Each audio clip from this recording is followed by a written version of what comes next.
ఆంధ్రప్రదేశ్ సమాజంలో విద్వేషపూరిత రాజకీయాలు రోజు రోజుకి పెరుగుతున్నాయనేది మనకి వాళ్ళ ముఖ్యమంత్రి చంద్రబాబు నాయుడు మాటలను బట్టి మనం అర్థం చేసుకోవచ్చు.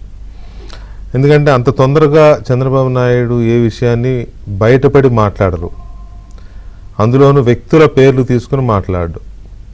ఆయన జగన్మోహన్ రెడ్డి గారిని ఉద్దేశించి విమర్శలు చేసినా ఏం చేసినా ఆయన మాజీ ముఖ్యమంత్రి కాబట్టి, ఇప్పుడు రెండవ అతిపెద్ద పార్టీకి అధ్యక్షుడు కాబట్టి ఆయన మాట్లాడతారు. అంతే తప్ప వేరే ఇండివిజువల్స్ని ఆయన నేమ్ చేసి ఎక్కడ మాట్లాడిన సందర్భాలు చాలా అరుదు, ఎంతో ప్రయారిటీ ఉంటే తప్ప మాట్లాడరు. చంద్రబాబు నాయుడుకున్న ఒక ట్రాక్ ఏంటంటే హైదరాబాదులో రౌడీయిజాన్ని, మత కలహాల్ని నిరోధించిన ఘనత చంద్రబాబు నాయుడికే దక్కుతుంది. ఒక దశలో హైదరాబాదులో గల్లీకి ఒక రౌడీ ఉన్న పరిస్థితి హైదరాబాద్ది.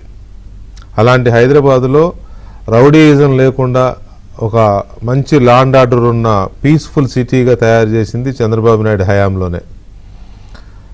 కొన్ని మతవాద శక్తులు కానీ లేకపోతే మతాన్ని అడ్డం పెట్టుకుని రాజకీయాలు చేసే శక్తులను కూడా ఆయన వదలలేదు. తనదైన శైలిలో వాటిని అణిచేసిన పరిస్థితి చూసాం మనం. ఇది చరిత్ర చెబుతున్న ఒక సాక్ష్యం. తర్వాత రాయలసీమ ప్రాంతం కూడా ఫ్యాక్షన్తో అట్టుడికిపోతున్నప్పుడు వీలైనంత వరకు ఫ్యాక్షన్ని కట్టడి చేసే ప్రయత్నం చేసింది కూడా చంద్రబాబు నాయుడే. ఇప్పటికే ఆయన మీద ఒక నింద ఉంది. పరిటాల రవిని గనక చంద్రబాబు నాయుడు ఫ్రీ హ్యాండ్ ఇచ్చి ఉంటే పరిటాల రవి చనిపోయి ఉండేవాడు కాదు అని. ఎందుకు అనంటే ఫ్యాక్షన్ మంచిది కాదు అని పరిటాల రవి కాళ్ళు చేతులు కట్టేశాడు చంద్రబాబు నాయుడు, ఆయన అందుకనే చనిపోయాడు ప్రత్యర్థుల చేతుల్లో అని అంటారు. అంటే సొంత పార్టీ నాయకుడైనా కూడా ఎవరు ఫ్యాక్షన్కి వెళ్ళొద్దని కంట్రోల్ చేసిన నాయకుడు చంద్రబాబు నాయుడు. ఇవాళ రాయలసీమలో ఒక 3 దశాబ్దాల క్రితం నాటి ఫ్యాక్షన్ పరిస్థితులకి ఇప్పుడున్న పరిస్థితులకు పోల్చుకుంటే ఒక రకంగా ఇప్పుడు జీరో అని చెప్పుకోవాలి. ఒక రకంగా జీరో, అసలు పూర్తిగా లేదని చెప్పలేం, కానీ ఆనాటితో పోల్చుకుంటే ఇప్పుడు లేదని చెప్పుకోవాలి. సో ఇలా ఎక్కడికక్కడ తర్వాత రాష్ట్రం విడిపోయిన తర్వాత కానీ అంతకు ముందు కానీ ఫ్యాక్షన్తో కుతకుతలాడిపోతున్న కుటుంబాలను కూడా కలిపిన సందర్భాలు ఉన్నాయి. కడప జిల్లాలో కానీ, కర్నూలు జిల్లాలో కానీ, అనంతపురం జిల్లాలో కానీ చాలా చోట్ల ఫ్యాక్షన్ వైరంతో తరతరాలుగా పాలెగాళ్లుగా ముద్రపడిన ఆ కుటుంబాలను కూడా కలిపి ఒక ప్రశాంతత తీసుకొచ్చే ప్రయత్నం చేశారు. ఇదంతా ఎందుకు చెప్పాల్సి వస్తుందంటే ఇప్పుడు ఆంధ్రప్రదేశ్లో మళ్ళీ ఒక కొత్త రకమైన విచ్ఛిన్నకర శక్తులు పడగ విప్పాయి. రాజకీయ స్వార్థం కోసం, లేకపోతే ఆధిపత్యం కోసం, అధికారం కోసం బుసలు కొడుతున్నాయి. అవి ఇప్పుడు ఈసారి ఒక వికృత రూపంతో, ఒక కొత్త రూపంతో ఆంధ్రప్రదేశ్ సమాజంలో పెచ్చరిల్లుతున్నాయి. ఏంటంటే మతం రూపంలో, కులం రూపంలో సమాజంలో అన్రెస్ట్ క్రియేట్ చేయాలి, ప్రజల్ని రెచ్చగొట్టాలి. రెచ్చగొట్టి కులాల మధ్యన, మతాల మధ్య ఒక రకమైన విద్వేషాలను ఉసుగొలిపినట్లయితే అన్రెస్ట్ క్రియేట్ అవుతుంది, లా అండ్ ఆర్డర్ సమస్య క్రియేట్ అవుతుంది, ప్రజల్లో ఒక రకమైన అభద్రత బయలుదేరుతుంది. దాని ద్వారా ప్రభుత్వాన్ని అస్థిరపరచవచ్చు, ప్రజల్లో కూడా వచ్చిన అభద్రతను సొమ్ము చేసుకొని మళ్ళీ అధికారంలోకి రావచ్చు. ఇది ఆంధ్రప్రదేశ్లో జరుగుతున్న కుట్ర. ఈ కుట్ర రాజకీయాలకి రెండో దఫా అధికారంలోకి వచ్చిన దగ్గర నుంచి ఎక్కడికక్కడ బ్రేక్లు వేస్తూ వచ్చినా కూడా అది ఇప్పుడు శృతి మించిపోవడంతో కాస్త కఠినమైన నిర్ణయాలకే చంద్రబాబు నాయుడు ప్రభుత్వం పూనుకున్నట్టుగా కనబడుతోంది. లేకపోతే చంద్రబాబు నాయుడు స్పీచ్ ఇవాళ అంతా కఠినంగా ఉండదు. ఆయన చాలా స్పష్టంగా చెప్పారు, ఎవరిని వదిలేదే లేదు, ఇలాంటి మత విద్వేషాలను రెచ్చగొట్టి కులం, మతం, ప్రాంతం పేరుతో ప్రజల మధ్య విద్వేషాలను రెచ్చగొడితే మాత్రం ఊరుకునేది లేదు అని. దానికి ఉదాహరణగా ఇటీవల ఏపీ పోలీసులు అరెస్టు చేసిన జోసెఫ్ రావణ్ కేసుని మనం ఒక ఉదాహరణగా చెప్పొచ్చు. జోసెఫ్ రావణ్ని ముందు మామూలుగా పోలీసులు అక్కడున్న సెక్షన్లు పెట్టి అరెస్ట్ చేశారు. అతను కోర్టుకు వెళ్ళడం, కోర్టులో రిమాండ్ చేస్తే కోర్టులో బెయిల్ రావడం, ఇట్లా జరుగుతూ వచ్చింది. 3 కేసులు 4 కేసులు. ఈ క్రమంలోనే పోలీసులు ఇన్వెస్టిగేషన్ని ఇంకొంచెం డీప్గా చేస్తూ వెళ్ళారు. అందరూ అనుకున్నారు ఇతను ఎక్కడికి వెళ్ళినా బెయిల్ వస్తుంది అనుకున్నారు. కానీ ఈ గ్యాప్లో పోలీసులు అతన్ని 24 గంటల టైం దొరుకుతుంది కదా ఎక్కడికక్కడ కోర్టులో రిమాండ్ చేయడానికి. ఆ గ్యాప్లో ప్రశ్నించే ప్రశ్నలు, అతను చెప్పే సమాధానాలు, వాటి ఆధారంగా డీకోడ్ చేస్తూ చాలా సాక్ష్యాలను, అతనికి సంబంధించిన ఆధారాలని మొత్తాన్ని డీకోడ్ చేశారు. అతని మొబైల్స్ నుంచి కానీ ఇతరత్ర ఆధారాల నుంచి కానీ వాటిని డేటా మొత్తాన్ని రిట్రీవ్ చేశారు. చాలా ఆధారాలు దొరికాయి. అవి ఏ స్థాయిలో ఉన్నాయంటే అతని పైన దేశద్రోహం పెట్టే స్థాయికి వెళ్ళిపోయింది. కేసు పెట్టారు, దేశద్రోహం కేసు పెట్టారు. ఉపా చట్టం కింద సెక్షన్లు పెట్టారు, ఉపా చట్టం కేసు పెట్టారు. ఉపా కేసు పెడితే ఇప్పుడు అతను జైల్లో ఉన్నాడు, నెల్లూరు సెంట్రల్ జైల్లో ఉన్నాడు. కన్ఫర్మ్గా కాకపోయినా ఇంటర్నల్గా తెలుస్తున్న దాని ప్రకారం దీన్ని national investigation agency NIA take up చేస్తుందని కూడా చెప్తున్నారు. ఎందుకంటే ఇందులో కుట్రకోణం ఉంది, చాలా ఈ కేసులో కుట్రకోణం ఉంది. ఇతను సంఘ విద్రోహ శక్తుల్ని ప్రోత్సహించడం, మతాల మధ్య చిచ్చు పెట్టడం, కులాల మధ్య చిచ్చు పెట్టడం, అలాగే రాజ్యాంగం నిషేధించిన నక్సల్ సంస్థలని, నక్సల్ వ్యవస్థలని ఇతను సమర్థించాడు అని చాలా రకాల ఆధారాలని సేకరించారు. కాబట్టి పోలీసులు వాటి ఆధారంగా ఈ కేసుని NIA టేకప్ చేస్తుందనేది ఇంటర్నల్గా అందుతున్న సమాచారం. ఇంకా అధికారికంగా చెప్పలేదు, అది వేరే విషయం.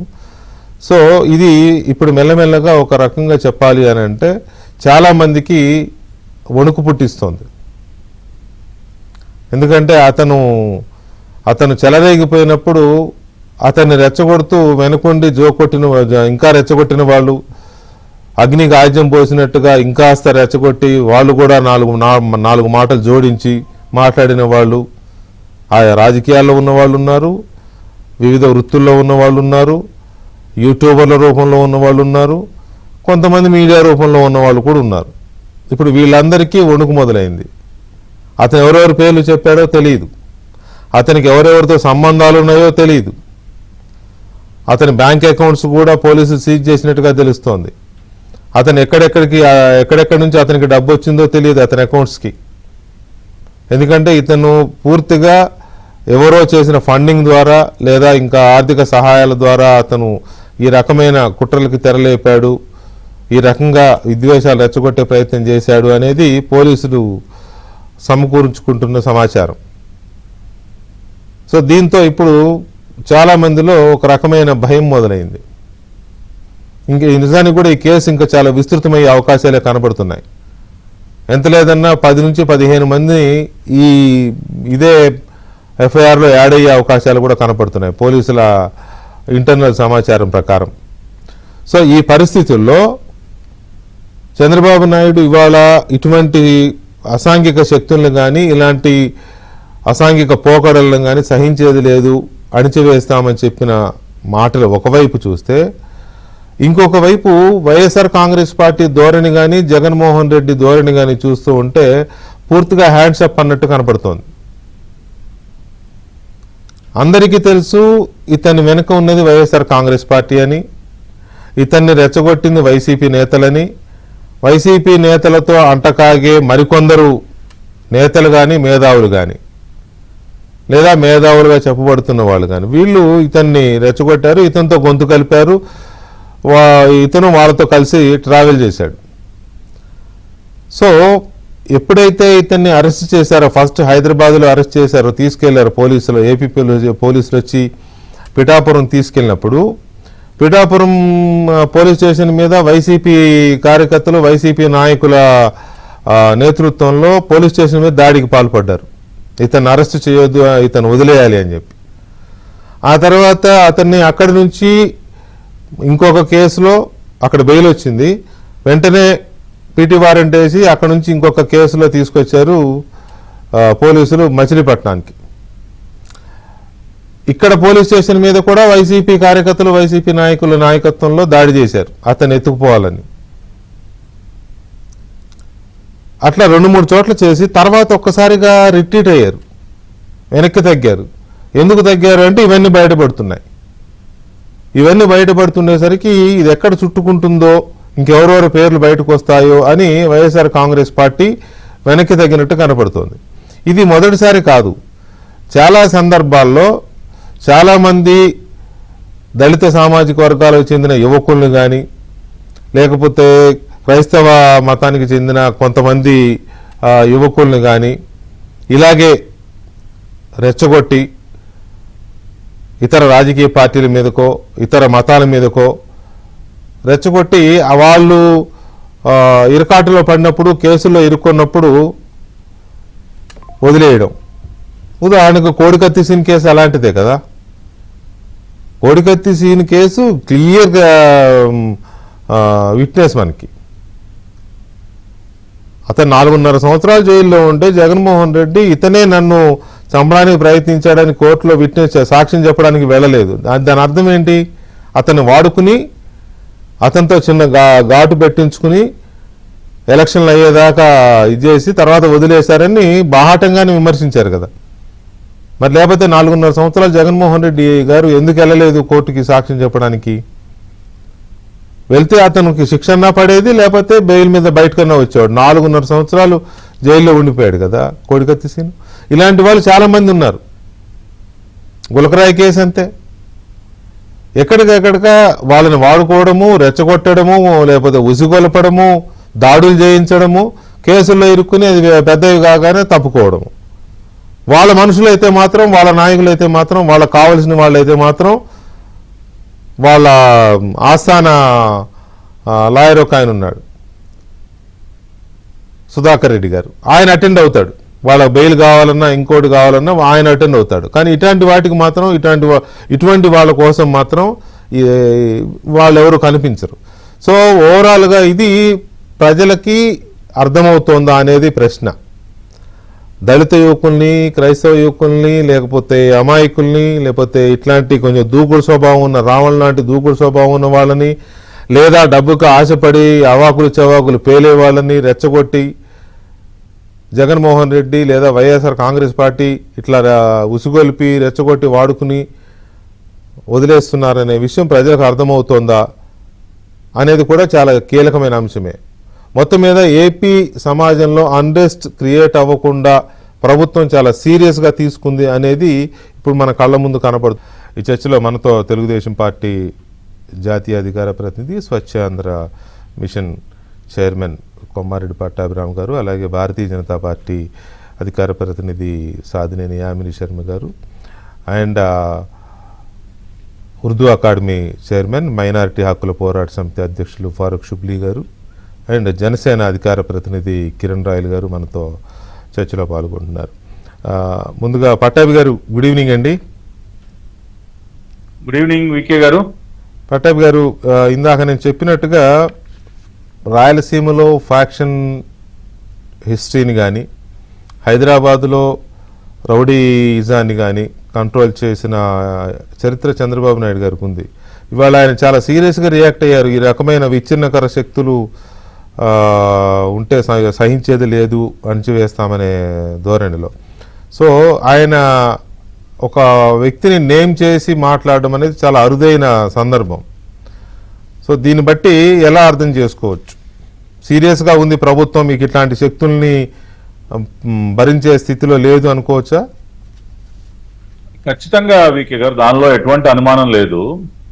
ఎందుకంటే ఇవాళ రాష్ట్రంలో ఉన్నటువంటి పరిస్థితి ఏంటంటే, ఎన్డీఏ కూటమి ప్రభుత్వం సాధిస్తున్నటువంటి ప్రగతి, అభివృద్ధి విషయంలో కానీ, సంక్షేమ విషయంలో కానీ ఇవాళ ప్రజలందరూ కూడా ఎంతో సంతోషంగా వస్తున్నటువంటి పెట్టుబడులు, పెరుగుతున్నటువంటి ఉపాధి అంతా కూడా బ్రహ్మాండంగా అందరూ కూడా సంతోషంగా ఉన్నటువంటి సందర్భంలో మరి 2024లో ప్రజల చేతిలో చావు దెబ్బ తిన్నటువంటి రాక్షస మొక్కకి సహజంగానే నిద్ర పట్టదు. ఈ గొడ్డల పార్టీ అధ్యక్షుడికి, అతని నాయకత్వంలో పనిచేసేటటువంటి ఈ రాక్షస సైన్యానికి నిద్ర పట్టదు. ఏదో ఒక రకంగా మళ్ళీ ఒక అశాంతి సృష్టించాలి, సమాజంలో చిచ్చు పెట్టాలి, జరుగుతున్నటువంటి అభివృద్ధికి ఆటంకం కలిగించాలి, అడ్డుపడాలి, విచ్ఛిన్నం చేయాలి. దీనికి మనం ఏం చేయాలి అన్న స్కెచ్లు ఎప్పుడు ఇదే పని కదా వాళ్ళకి. నేను అందుకనే మొన్న అన్నాను, వాళ్ళు పాకిస్తాన్లో పనిచేసేటటువంటి లష్కరే తైబాకి, ఇతర టెర్రరిస్ట్ ఆర్గనైజేషన్స్ కి, గొడ్డలి పార్టీకి ఏమీ తేడా లేదండి.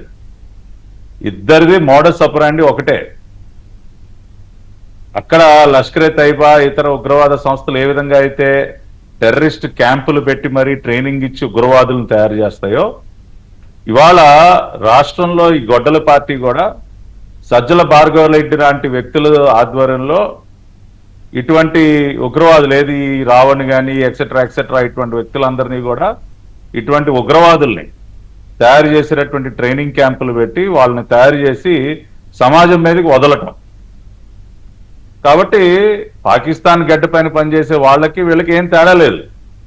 గొడ్డలి పార్టీకి, గొడ్డలి పార్టీ ఆధ్వర్యంలో ట్రైన్ అయ్యి బయటకు వచ్చిన వాళ్ళు, బయటకు వచ్చిన వాళ్ళకి దేశం పైన ఏం భక్తి ఉంటుందండి?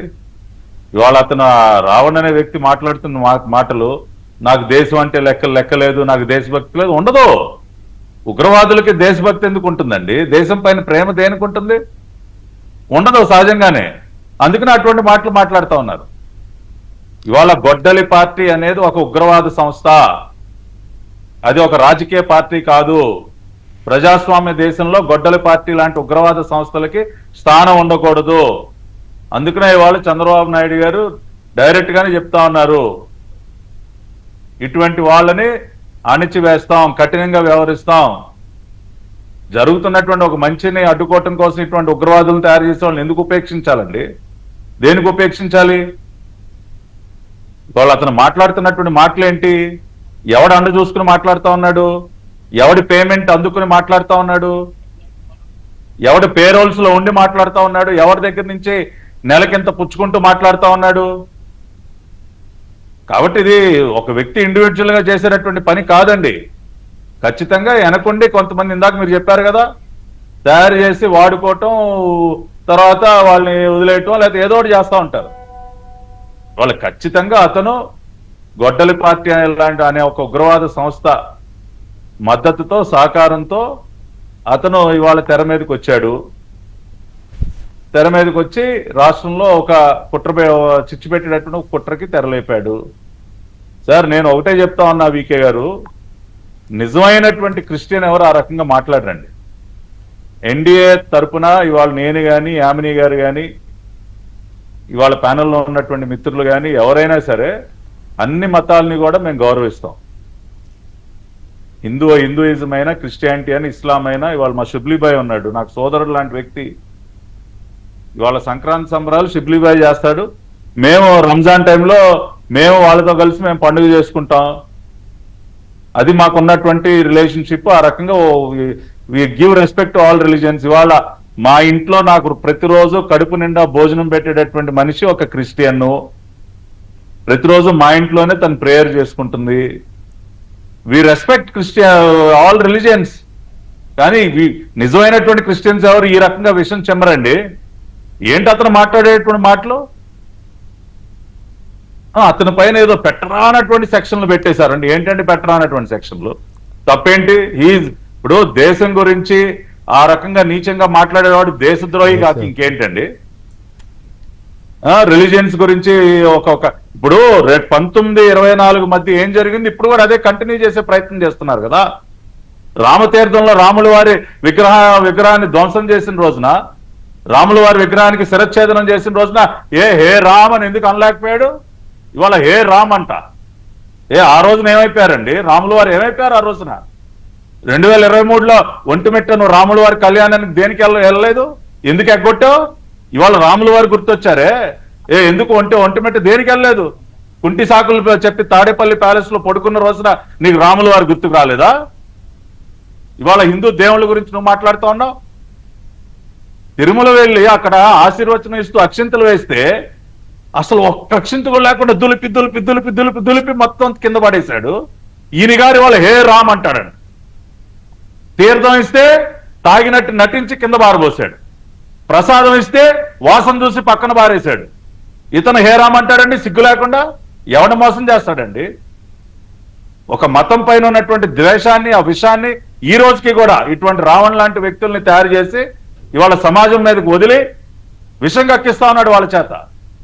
ఇవాళ అందుకనే చంద్రబాబు నాయుడు గారు మాట్లాడినా, లేదంటే ఉప ముఖ్యమంత్రి పవన్ కళ్యాణ్ గారు మాట్లాడినా, ఎన్డీఏ తరఫున ఎవరు మాట్లాడినా మేము అన్ని మతాలని కూడా గౌరవిస్తూనే, ఎవరైనా సరే ఏ మతాన్ని కించపరిచే విధంగా ఎవరు మాట్లాడి సమాజంలో చిచ్చు పెట్టేటటువంటి ప్రయత్నం ఎవరు చేసినా సరే ఉపేక్షించేటటువంటి పరిస్థితి ఉండదు. ఖచ్చితంగా కఠినంగా వ్యవహరిస్తాం.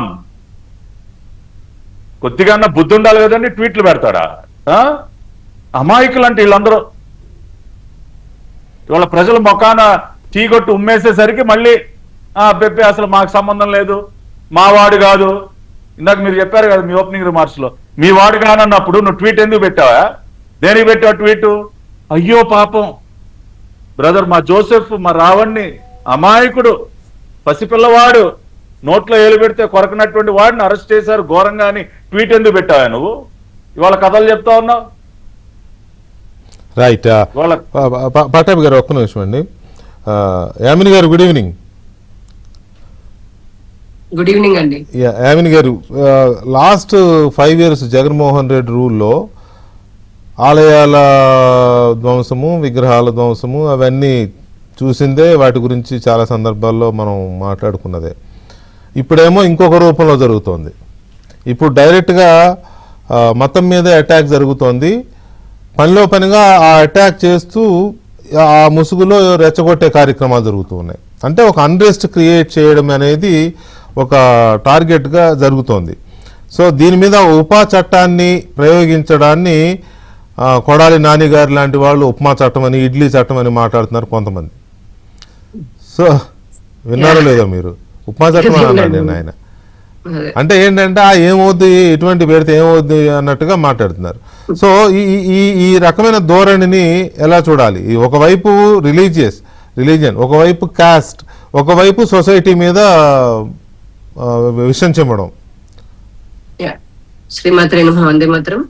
ముందుగా భారతీయ జనతా పార్టీ రాష్ట్ర అధ్యక్షులాగా మాధవ్ గారు సంవత్సర కాలం పూర్తి చేసుకున్నందుకు వారికి శుభాకాంక్షలు తెలియజేసుకుంటూ, ఇక వైసీపీకి సంబంధించి వస్తే గనక మనము గడిచిన 10 సంవత్సరాలు, ఇంకా చెప్పాలంటే 12 సంవత్సరాల నుంచి ఈ ఆంధ్రప్రదేశ్, విభజిత ఆంధ్రప్రదేశ్ లో చూస్తున్నాము. ప్రజల మధ్య, ప్రాంతాల మధ్య, కులాల మధ్య, మతాల మధ్య చిచ్చు పెట్టి తను రాజకీయంగా లబ్ధి పొందడం అనేది జగన్మోహన్ రెడ్డి అండ్ బ్యాచ్ కి బాగా అలవాటైనది. వీటన్నిటికీ మించి ఇంకొక అలవాటు ఏంటంటే బూతులు తిట్టడం. సరే, అది కాసేపు దాన్ని పక్కన పెడితే గనక ఇప్పుడు అంటే 2014 నుంచి 19 వరకు కూడా వాళ్ళు ఒక రకమైనటువంటి అంటే ప్రజల్ని విడగొట్టడానికని చెప్పి నానా రకాల ప్రయత్నాలు చేశారు. వాళ్ళు 5 సంవత్సరాల అధికారంలో ఉన్నప్పుడు ఇంతకుముందు మీరు చెప్పారు కేవలం హిందూ దేవాలయాల పైననే దాడులు చేయించుకుంటూ అదేమంటే పిచ్చోడని చెప్పరని, మతి స్థిమితం లేడు అని చెప్పరని, ఇంకా నానా రకాలుగా అసలు ఏ రోజు బయటకు వచ్చి కనీసం కోట్లాది మంది హిందువుల మనోభావాలు దెబ్బతింటే కూడా బయటకు వచ్చి ఒక్క మాట నోరు తెరిచినటువంటి పాపాన పోలేదు జగన్మోహన్ రెడ్డి. ఇంత పట్టాభి గారు చెప్పారు ఆయన చేసినటువంటి డ్రామాలు ఏవైతే ఉన్నాయో హిందూ గుళ్ళకి వెళ్ళినప్పుడు మనందరికీ తెలిసిందే అక్రమంగా కేసులు పెట్టడం. ఇప్పుడు మళ్ళీ 2024 నుంచి ఇప్పుడు మనం చూస్తే కనుక ఈ 2 సంవత్సరాలలో ఆయన ప్రతిపక్షమే కానటువంటి ప్రతిపక్షంలో ఏదైతే ఉన్నాడో ఉన్నప్పటి నుంచి కూడా ఏంటంటే అసలు ఒక రకమైనటువంటి డే 1 నుంచి అండి, గవర్నమెంట్ ఫామ్ అయిన డే 1 నుంచి కూడా ఈ కూటమి ఎన్డీఏ ప్రభుత్వాన్ని డీస్టెబిలైజ్ చేయాలని చెప్పని నానా రకాలుగా అన్రెస్ట్ క్రియేట్ చేస్తూనే ఉన్నాడు. బుడమీరు మొదలుకొని ఢిల్లీ వెళ్ళి అక్కడ హత్యలు జరుగుతున్నాయని, రాజకీయ హత్యలు అవి ఇవి అని చెప్పని చాలా చెప్తూనే ఉన్నాడు. ఇప్పుడు లేటెస్ట్ గా ఏంటంటే మనందరం మాట్లాడుకుంటున్నట్టుగా ఈ జోసెఫ్ అలియాస్ ప్రశ్న రావణ్ ఎవరైతే ఉన్నాడో, మీరు ఇందాక అంటున్నారు కదా అమాయకుడు. ఎవడంటే అమాయకుడు? అదేదో మనకి సామెత ఉంటుంది, ఏ జాతి వాళ్ళు ఆ జాతి వాళ్ళకి తొందరగా అట్రాక్ట్ అవుతూ ఉంటారట. ఈయనకి బేసిక్ గా రాక్షసత్వము అంటే అరాచకత్వం అనేది చాలా ఇష్టం కాబట్టి ఇటువంటి రాక్షసత్వాన్ని అంటే జర్నలిస్ట్ ములుగులో లేదా యూట్యూబర్ ముసుగులో ఆనందింప చేస్తూ ప్రజల్లో అలానే సొసైటీలో అన్రెస్ట్ క్రియేట్ చేసేటటువంటి వాళ్ళందరినీ ఒక దగ్గరికి చేర్చుకొని జోడిస్తూ ఉంటారు. లేకపోతే హేతువాదం నేను డైరెక్ట్ గా అడుగుతున్నానండి. మనం కూడా చాలా సార్లు అనుకున్నాము. జస్ట్ ఒక్క సెకండ్, నేను ఇది ఒక్క just getting some calls. Yeah. Sorry. మనకి ఏదైతే గనక ఈ హేతువాదము, నా సూటి ప్రశ్న అండి, హేతువాదము నాస్తికవాదం పేరుతో ఎందుకు ఓన్లీ హిందూ టెంపుల్స్ ని లేదంటే హిందూ ధర్మాన్ని, మరీ ముఖ్యంగా ఇప్పుడు లేటెస్ట్ ట్రెండ్ ఏంటంటే డిప్యూటీ సీఎం పవన్ కళ్యాణ్ గారిని టార్గెట్ చేస్తున్నారు. మీరు చూస్తే 2 సంవత్సరాల నుంచి ఆ కోవలోకి వస్తే కనుక మొదటి నుంచి కూడా వీళ్ళు ఇంకోటి ఏంటి, మావోయిస్టులని లేదంటే ఉగ్రవాదుల్ని తీవ్రవాదుల్ని గ్లోరిఫై చేయడం. ఏంటంటే అసలు ఎటువంటి అంటే ఈ భావజాలం అంతా కూడా వీళ్ళకి వెనకాల నుండి ఫండింగ్ ఇచ్చే వాళ్ళు ఒకరైతే ఇప్పుడు ఈ వైసీపీ లాంటి పార్టీలు పెంచి పోషిస్తున్నాయి వాళ్ళని. ప్రజల ప్రాణాలు తీసుకుంటూ ఒక పక్కన, లేదంటే పోలీసులని సివిలియన్స్ ని వాళ్ళ ప్రాణాలు తీసేటటువంటి మావోయిస్టులు వీళ్ళకి హీరోలాగా ఎలా అవుతారు? మనుషుల్ని వేలాది మంది, వందలాది మంది బాంబులు పెట్టి చంపేస్తూ ఉంటే నిర్దాక్షిణంగా అలాంటి తీవ్రవాదులు వీళ్ళకి హీరోలాగా ఎలా అవుతారు? దానికి మళ్ళీ వీళ్ళేదో పెద్ద సంఘాలు పెట్టి ఒక ఇదే అంటాడు కదా ప్రశ్న రావణ్. అసలు రావణ అంటే ఆయన ఏం పేరు పెట్టుకున్నాడో మరి, అంటే నాస్తికుడు అనుకున్నాడా ఇది రావణాసుడిని కూడా? రావణాసుడు గొప్ప శివభక్తుడు ఆ లెక్కకు వస్తే. అది పక్కన పెడితే ఆయనకున్న కొంచెం రాక్షసత్వం అరాచకత్వం తోటి ఆయన పోయాడు, అదొకటి పాలైపోయాడు, రాముల వారి చేతిలో చనిపోయారు, అది వేరు. ఇక్కడ వీళ్ళు ఎందుకండి ఇట్లా మనిషిని చంపుతున్నా కూడా వీళ్ళకి మానవత్వం, మానవ హక్కు లేవా అంటే ఏంది మానవ హక్కులు ఉండేది? ఇందాక మీరు అన్నారు ఉప్మాదిదని, ఈ అనకూడదని బలుపు మాటలు మాట్లాడే కదా మరి ప్రజలతో తన్నించుకొని ఇళ్ళకెళ్ళి కూర్చుంది ఇది కొడాలి నాని గాని లేకపోతే ఇంకా మిగతా వాళ్ళందరూ ఈ రకమైనటువంటి నిజంగా ఒళ్ళు బలిసిన మాటలు మాట్లాడడం వల్లనే కదా వాళ్ళు ఈ రోజు అలా తయారైంది. ఇంకా కూడా ఇప్పుడు ఇష్టం వచ్చినట్టుగా వీళ్ళ భావజాలం ఎలా ఉంటుందనంటే హేతువాదం అంటాడు, నాస్తికవాదం అంటాడు. వెళ్ళిందేమో దళిత క్రైస్తవ సభకి. నువ్వు నిజంగానే హేతువాదివి, నాస్తికుడు అయితే దళిత క్రైస్తవ అసలు రాజ్యాంగం మొన్న కూడా సుప్రీంకోర్టు ఇప్పుడు ఇది ఒక పెద్ద చర్చ అయిపోయింది. దళిత క్రైస్తవ పదం ఎక్కడ ఉందండి? ఉంటే దళితులు ఉంటారు లేదా క్రైస్తవులు ఉంటారు. దానికి తీసుకొని నువ్వు పోతే ఏం మాట్లాడుకోవాలి? సరే పొయ్యావు, నువ్వు వెళ్తే ఏం మాట్లాడుకోవాలి? క్రైస్తవులకు నీకుంటే సమస్యలు మాట్లాడుకో, లేదా దళితులకు ఉంటే సమస్యలు మాట్లాడుకో, లేదా మీ భవిష్యత్తు ప్రణాళిక గురించి మాట్లాడుకో. అక్కడ పోయి ఎన్డీఏ ప్రభుత్వం గురించి మాట్లాడము, హిందూ దేవతల గురించి మాట్లాడము, డిప్యూటీ సీఎం పవన్ కళ్యాణ్ గురించి మాట్లాడే హక్కు మీకు ఎవడిచ్చాడు? రాజ్యాంగంలో మీకు ఇచ్చారా?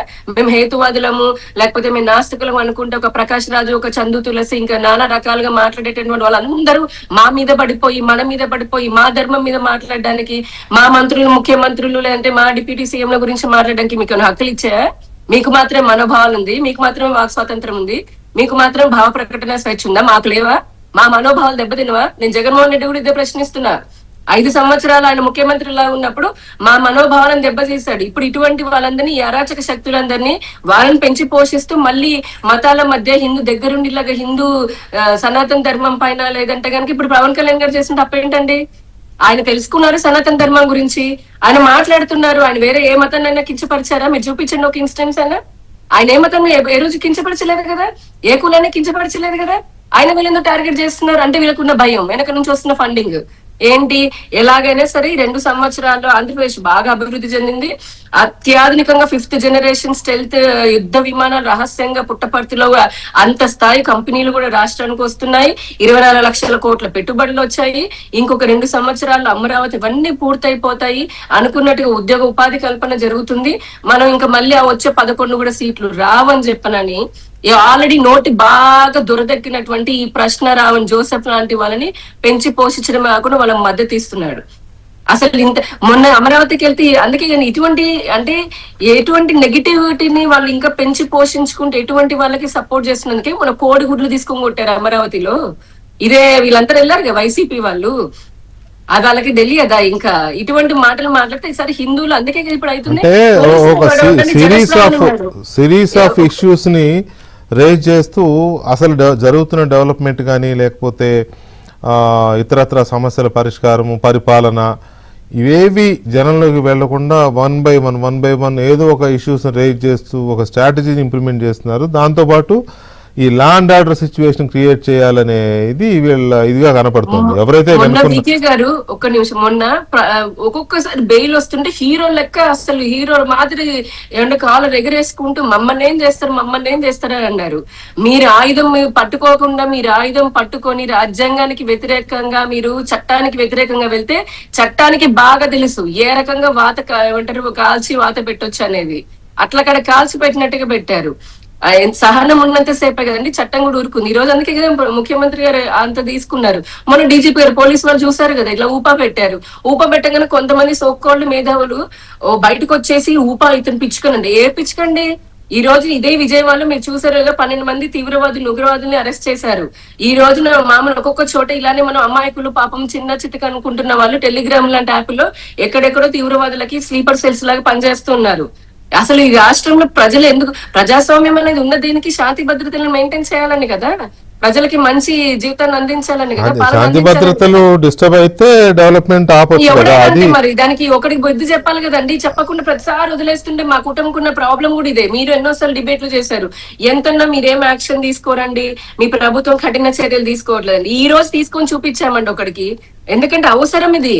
ఇటువంటి వైసీపీ వాళ్ళ ఆటలు గనక నిజంగా ఆపకపోతే, వాళ్ళు వెనకాల నుండి చేస్తున్నటువంటి ఈ మతోన్మాద రాజకీయాలు, ఈ అరాచక రాజకీయాలు, ఈ రాష్ట్ర వ్యతిరేక రాజకీయాలు ఏవైతే ఉన్నాయో అటువంటి వాటిని ఆపకపోతే, ఇప్పుడైనా సరే ఆపకపోతే రాష్ట్రం ఇంకా రాబోయే 2-3 సంవత్సరాలు వాళ్ళు అల్లకల్లోలం చేస్తారు.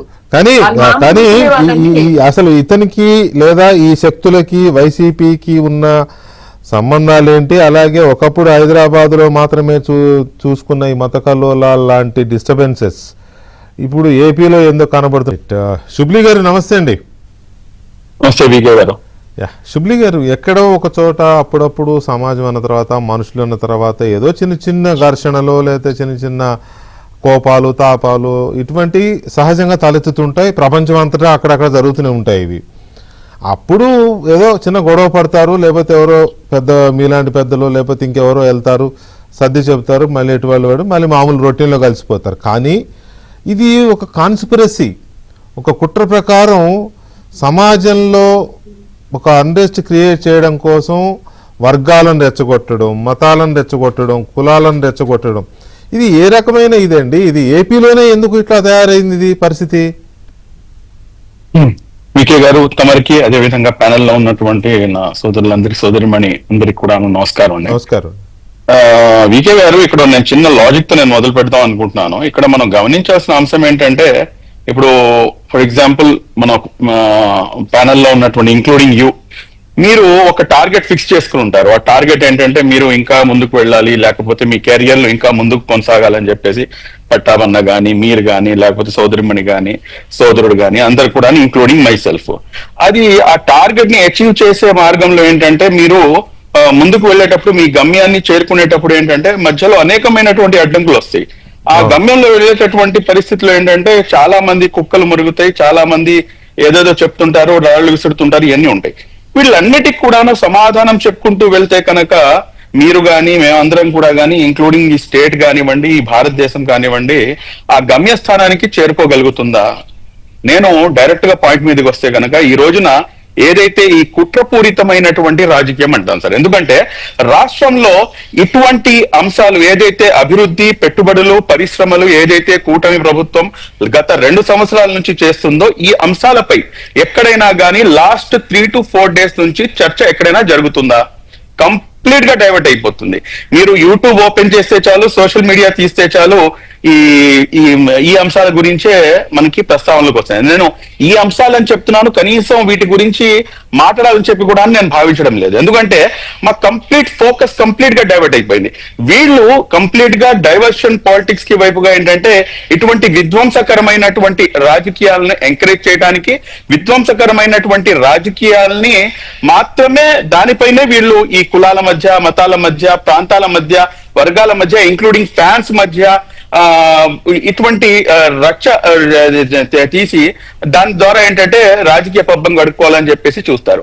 మీరు ఇక్కడ చూసుకుంటే కనుక ఎవరైనా కానీ వీళ్ళు AMNS స్టీల్ ప్లాంట్ గురించి కానీ, MSME ప్రోత్సాహం గురించి కానీ, డేటా సెంటర్ల గురించి కానీ, గ్రీన్ ఎనర్జీ ప్రాజెక్ట్ గురించి కానివ్వండి, ఎలక్ట్రానిక్స్ తయారీ గురించి కానివ్వండి, ఏదైతే ఎరోసెల్ మిట్టల్ MNS అనకాపల్లిలో వచ్చిన దాని గురించి కానీ, JSW స్టీల్ గురించి కానీ, AMCA project for the fighter jet కానీ, గూగుల్ డేటా సెంటర్ కానీ, NTPC, Tata power, Hero MotoCorp, Foxconn, TCS, Infosys, Cognizant, ఇలాగా చెప్పుకుంటూ పోతే రాయల్ ఎన్ఫీల్డ్ వరకు. ఇప్పుడు గతంలో మాట్లాడుకుంటే లోదుస్తులు కంపెనీ దగ్గర నుంచి తీసుకొని అన్ని కూడా వెనక్కి వెళ్ళిపోయినటువంటి దాఖలాలు. దీనిపై మాట్లాడటానికి వాళ్ళ దగ్గర ఏమైనా మ్యాటర్ ఉంటుందా? ఇంకా నేను చాలా వరకు నేను కట్ చేశాను, మాట్లాడతారు, వీటి మీద కూడా మాట్లాడతారు, అవి మేమే తెచ్చామని క్రెడిట్ చోరీ కిందకి వెళ్తారు. కాబట్టి ఇదంతా ఒక ఎత్తు అయితే గనక ఈ రోజున రాష్ట్రంలో ఉన్నటువంటి మరీ ముఖ్యంగా నేనైతే ఒక మనస్ఫూర్తిగా ఒక సజెషన్ అయితే ఇవ్వదలుచుకుంటానండి దళిత క్రైస్తవ సోదరులకి. ఎందుకు నేను దళిత క్రైస్తవ సోదరులు అంటున్నానంటే, ఇక్కడ ప్రతి వర్గంలో కూడాను మంచోళ్ళు ఉంటారు, చెడ్డోళ్ళు ఉంటారు. కానీ ఇక్కడ మీరు చాలా చాకచక్యంగా మీరు గమనించాల్సింది ఏంటంటే, జగన్మోహన్ రెడ్డి గారు నేను క్రైస్తవుణ్ణి అని చెప్పేసి మీరు చాలా గర్వంగా చాలా ఇదిగా చెప్తారు. Yes, I'm also proud to be an Indian Muslim అని చెప్పి నేను కూడాను గుండె బాదుకొని చెప్తాను, మీరు కూడా చెప్తారు, అందుకు డౌట్ లేదు. Yes, it's very good. At the same time ఇదే మాట మా గౌరవ ఉప ముఖ్యమంత్రి గారు నేను సనాతని అని చెప్పుకుంటే దాంట్లో వచ్చిన ఇబ్బంది ఏంటి? ఆయన సనాతన ధర్మాన్ని పాటిస్తున్నాడు, ఆ ధర్మాన్ని పరిరక్షించుకోవడం ఆయన యొక్క బాధ్యత, అందులో తప్పేంటి? ఇప్పుడు నేనున్నాను, నాకు ఎవరైనా కానీ ఎక్కడ అది ఎటువంటి ఇబ్బంది జరిగినా లేకపోతే ఎవరైనా నోటికి వచ్చినట్టు మాట్లాడితే కనుక ఖచ్చితంగా నేను కౌంటర్ ఇస్తాను. ఎందుకు? నేను ఎంత ఏంటో రాజకీయాల్లో ఉన్నా కానీ ఏదైతే నా సమాజం ఉందో ఆ సమాజంపై ఎవరైనా కానీ నోరు వేసుకుని పారేసుకున్నా కానీ లేకపోతే ఏమైనా చెప్పినా కానీ దానిపై మాట్లాడతాను. ఇప్పుడు ఈ వ్యక్తి ఎవరినైతే మీరు యుఏపీఏ చట్టం కిందకి అరెస్ట్ చేశారో అతను మాట్లాడినటువంటి మాటలు నిజంగా అసలు ఏ రకంగా దాన్ని ఎవరైనా కానీ కడుపుకు అన్నం తినేవారు ఎవరైనా కానీ దాన్ని ప్రోత్సహించగలరా? ఎవరైనా కానీ దాన్ని సమర్థించగలరా? ఎవరైనా కానీ దానికి సపోర్ట్ గా ఎవరైనా నుంచోగలరా? ఎంత దారుణమైనటువంటి మాటలు! ఇటువంటి మాటలు సమాజంలో ఎవరో ఒక్కడు తప్పు చేయాలి, ఆ తప్పు చేసే విధంగా వైసీపీ అని చెప్పడం కన్నాను యూటర్న్ పార్టీ అని చెప్పడం కరెక్ట్ అండి. ఎందుకు యూటర్న్ పార్టీ అంటున్నానంటే, ప్రతి అంశంలో కూడాను మీ యూటర్న్ తీసుకున్నారు, ఇంక్లూడింగ్ ఈ అంశంలో కూడాను మీరు ఇండైరెక్ట్ గా యూటర్న్ తీసుకున్నారు. ఈ రోజున అతన్ని మీరు రోడ్డు మీదకి వదిలేశారు, మాకు సంబంధం లేదన్నట్టుగా మీరు వదిలేశారు. అంటే మీరు వాడుకున్నంత వరకు, మీకు అవసరం పడినంత వరకు అతనితో ఏ రకంగా అయితే మీరు రెచ్చగొట్టే వ్యాఖ్యలు చేయించాలో, ఏ రకంగా అతని మీరు ప్రోత్సాహం అందించాలో అన్ని రకాలుగా కూడాను అందించి ఈ రోజున యూటర్న్ తీసుకొని సింపుల్ గా ఏ రకంగా అయితే ఈ అమరావతి రాజధాని అంశంపై మీరు యూటర్న్ ఎన్నిసార్లు తీసుకున్నారు దాని గురించి అయితే ప్రత్యేకంగా మాట్లాడాల్సినటువంటి అవసరం లేదు. ఎస్, వీఆర్ వెల్కమింగ్ అన్నారు, నేను ఇక్కడ ఇల్లు కట్టుకుంటానన్నారు, మళ్ళీ ఇంకోటి అన్నారు, మళ్ళీ ఇంకోటి అన్నారు, మళ్ళీ 3 రాజధానులు అన్నారు, అక్కడ తీసుకెళ్లి 400 కోట్లు తగలెట్టారు. ఇప్పుడేమో మళ్ళా వచ్చేసి మళ్ళా మావిగన్ అని చెప్పేసి మచిలీపట్నం గుంటూరు ఇది అని చెప్పేసి మాట్లాడుతున్నారు. ఇదే విధంగా ఇప్పుడు ఈ అంశంలో కూడా చేశారు. కాబట్టి దళిత మన క్రైస్తవ సోదరులందరూ కూడా ఇతను మాట్లాడినటువంటి మాటల్ని మన మొత్తం సమాజం ఎందుకు దాన్ని మనం తీసుకోవాలి? అతను చేసింది తప్పు అయితే తప్పు అని చెప్పేసి, ఇప్పుడు ముస్లిమ్స్ ఉన్నారు, లేకపోతే హిందువులు ఉన్నారు, హిందువులు ఎవరైనా కానీ తప్పు చేస్తే అది మొత్తం హిందూ సమాజం చేసినట్టు కాదు కదా. అట్ ద సేమ్ టైం ముస్లిం ఎవరైనా తప్పు చేస్తే గనక అది మొత్తం ముస్లిం సమాజం చేస్తుందని చెప్పేసి ఏ రకంగా మనం ఆపాదించగలము? అదేవిధంగా ఇక్కడ ఒక వ్యక్తి చేసినటువంటి తప్పుని వీళ్ళు చాకచక్యంగా మతాల మధ్య కులాల మధ్య ఒక వైషమ్యాన్ని పెంచాలని చెప్పేసి దీన్ని మొత్తం సమాజంపై మొత్తం మతంపై ఆపాదించే ప్రయత్నం చాలా చాకచక్యంగా చేస్తున్నారు. దాంట్లో సక్సెస్ అయ్యేందుకు అనేక విధాలుగా శతవిధాలుగా ఇటువంటి వాళ్ళందరినీ కూడాను పావుల కిందకి వాడుతున్నారు. కాబట్టి వీళ్ళందరూ కూడాను మన మరీ ముఖ్యంగా చాలా జాగ్రత్తగా గమనించాలి. ఇక్కడ ఇంకొక అంశం, నేను ఇక్కడ ఒక ఎగ్జాంపుల్ చెప్తాను సార్. ఇందాక మీరు బ్రేక్ తీసుకోక ముందు ఒక మాట చెప్పి మీరు బ్రేక్ తీసుకున్నారు. మీరు ఒకసారి గమనిస్తే గనక ఇదే తీరు గతంలో మీకు చూసుకుంటే గనక పాత బస్తీలో ఎక్కడైనా గానీ ఒక ముఖ్యమంత్రిని మార్చాలన్నా, ఒక ముఖ్యమంత్రిని దించాలన్నా, ఒక ముఖ్యమంత్రిని ఎక్కించాలన్నా గానీ ఏం చేసేవారు? మీకు నాకు మన అందరికీ తెలుసు. యాజ్ సింపుల్ యాజ్ దట్, మతాల మధ్య వర్గాల మధ్య ఒక చిచ్చుని రెచ్చగొట్టేసి తద్వారా వచ్చినటువంటి ఏదైతే మంటలు ఉన్నాయో ఆ మంటలపై మీరు కాచుకునేవాళ్ళు, ఆ మంటలపై ఎక్కి మీ యొక్క రాజకీయ పబ్బాన్ని గడుపుకునేవారు. సేమ్ అదే లాజిక్ ఇక్కడ కాస్త డిఫరెంట్ గా బిహేవ్ చేస్తున్నారు. కాబట్టి అప్పుడు ఈ అన్ని అంశాలను తీసి పక్కన పెట్టిన నాయకుడు ఎవరు? మా గౌరవ ప్రియతమ ముఖ్యమంత్రి వర్యులు నారా చంద్రబాబు నాయుడు గారు. ఆ టైంలో కూడా అక్కడ ఈ రోజున హైదరాబాద్ లో ప్రశాంతత, లేకపోతే హైదరాబాద్ లో కంప్లీట్ గా లా అండ్ ఆర్డర్ కంట్రోల్లోకి వచ్చిందంటే నిజంగా చెప్పాలంటే అది ఎన్టీఆర్ గారికి దగ్గర నుంచి అది చంద్రబాబు నాయుడు గారు దాన్ని ఫాలో చేసి వచ్చారు. అక్కడి నుంచి ప్రతి ఒక్కరు కూడాను దాన్ని ఫాలో చేశారు. మన హైదరాబాద్ లో ఉన్నటువంటి కొంతమంది షేర్వాణి పరేషాన్లకు కూడాను అదే పరేషాని. కొంతమంది మాట్లాడుతుంటారు, పేరు తీసుకోవడం అప్రస్తుతం అనుకోండి, బట్ ఆ టైంలోనే ఆయనకు కూడాను వీపు విమానం మోత మోగింది కాబట్టి ఆయన మాట్లాడితే మాకు ఏమంటారు మా నాయకుల గురించి మాట్లాడుతుంటాడు ఆయన. కాబట్టి అటువంటి వాళ్ళు ఆ రోజు నుంచి అందరు కూడాను కంట్రోల్లోకి వచ్చేసారు కాబట్టి ఈ రోజున అక్కడ హైదరాబాద్ ఆ విధంగా అభివృద్ధి చెందుతుంది. కాబట్టి ఈ రోజున ఆ చరిత్రని కూడాను ఈ రోజున యువకుల ముందు పెట్టాల్సినటువంటి అవసరం ఉంది. చాలా జాగ్రత్తగా అసలు మనం ఇటువంటి డైవర్షన్ పాలిటిక్స్ లో పడకుండా ప్రతి రోజు కూడాను అసలు జరుగుతుంది ఏంటి, రాష్ట్రంలో ఎంత అభివృద్ధి, ఇదంతా ఒక ఎత్తు అయితే కనుక లాస్ట్ ఐ థింక్ 4-5 days నుంచి మన యువ నాయకులు నారా లోకేష్ గారు విదేశాల పర్యటనలో ఉన్నాడు. ఆయన అసలు ఏం జరుగుతుంది ఎక్కడ ఏ ఒక్క దీంట్లో కూడా అది కనిపించట్లేదు. మొత్తం కొట్టుకుపోయింది. టోటల్ గా ఏంటంటే ఈ విధ్వంసాల గురించి, లేకపోతే ఈ కులాల మధ్య మతాల మధ్య ఇదే రచ్చ. ఇదేనండి మాకు కావాల్సింది, యువతకు కావాల్సింది ఏంటి? రైట్.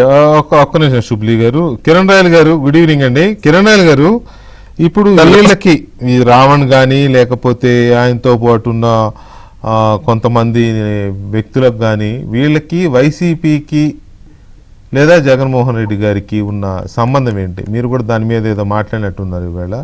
ఏంటి ఉన్న రిలేషన్ ఏంటి సార్? మీకు ఏబిఎన్ ప్రేక్షకులకి, ప్యానల్ ఉన్న పెద్దలకి, మేడం యామిని గారికి, మీకు అందరికి కూడా శుభ సాయంత్రం. సార్, పెద్దలు ఇంత చాలా విషయాలు చెప్పారు. ఈ కుతంత్రం ఏంటి, అది ఏంటి, అవి సమస్య ఏంటి, అసలు ఏం చేయాలనుకున్నారు, రాష్ట్రాన్ని ఏ విధంగా తీసుకెళ్ళాలనుకున్నారు, అసలు రావని ఒకటి, ఇవన్నీ కూడా చాలా మంది చెప్పారు. మనం దీని మీద 2-3 రోజులు డిస్కషన్ చేస్తున్నాం. కానీ నిన్న సడన్ గా ఒక పెద్ద మనిషి, పెద్దిరెడ్డి అనే పెద్ద మనిషి ఒక చోట ప్రెస్ మీట్ తో మాట్లాడుతూ అసలు రావని ఎవడో మా పార్టీకి సంబంధం లేదు, మా కార్యకర్తలకి అతను ఎవరో తెలియదు అన్నాడు. అదే విధంగా కొడాలి నాని కూడా ఉప్మా చట్టమో చట్నీ చట్టమో అతని మీద ఏదో పెట్టారు, మాకు సంబంధం లేదు అన్నాడు. అదే విధంగా వైసీపీ నాయకులు అందరూ మాట్లాడారు. నేను ఏదో మాకు ఉన్న ఎవిడెన్స్, అంటే ఎవిడెన్స్ మాట్లాడు కావాలి కాబట్టి చెప్తున్నా, మీకు కూడా చూపించాను సార్. బట్ ముద్ర మీరు చూసారు లేదు, బిజీగా ఉండడం వల్ల చూపిస్తాను సార్ లైవ్ లో. ఇది ఎపిసోడ్ 1కి వస్తాం సార్. ఇతను బాగా అబ్జర్వ్ చేయండి. ఇతను శ్రావణ్ తో పాటు ఉన్నాడు ఓ ప్రెస్ మీట్ లో. ఇక్కడ సుగాలి ప్రీతి గారి తల్లి గురించి తీసుకొచ్చారు మళ్ళీ, అంటే పవన్ కళ్యాణ్ గారిని టార్గెట్ చేయడానికి మళ్ళీ సుగాలి ప్రీతి గారు ఇతను తీసుకొచ్చారు. ఇతను ఇక్కడ ఉన్నాడు. ఇతను ప్యూర్ వైసీపీ అనేసి మాకు కూడా నిన్నే తెలిసింది. ఎలా తెలిసిందంటే మళ్ళా ఇతను ఇక్కడ ఉన్నాడు రావణ్ తో. చూడండి, రావణ్ కార్ లో కూర్చున్నాడు. మొన్నాక మన టీవీలో కూడా చూపించాం. మన టీవీలో వచ్చినప్పుడు వెనకాల బెయిల్ మీద ఏదో బయటకు వచ్చినప్పుడు చూపించాడు. ఇతను ఫైనల్ కట్ చేస్తే బైరెడ్డి సిద్ధార్థ ఉన్నాడు. అంటే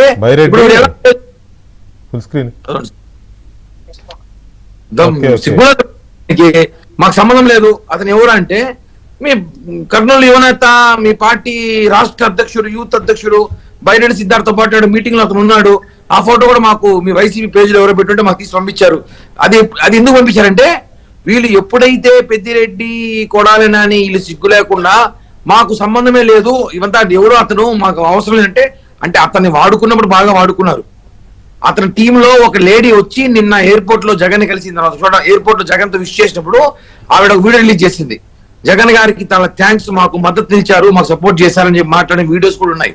అలాంటిది మీరు ఈ రోజు దొరికిపోయినాక వీళ్ళు ఏమనుకున్నారు, రావణ్ణి పెట్టి పవన్ కళ్యాణ్ గారిని కూటమి తిప్పిస్తూ ఉంటాము, అన్ని స్టేషన్లు తిప్పుతూ సింపతి పొందుతామని ప్రయత్నం చేశారు.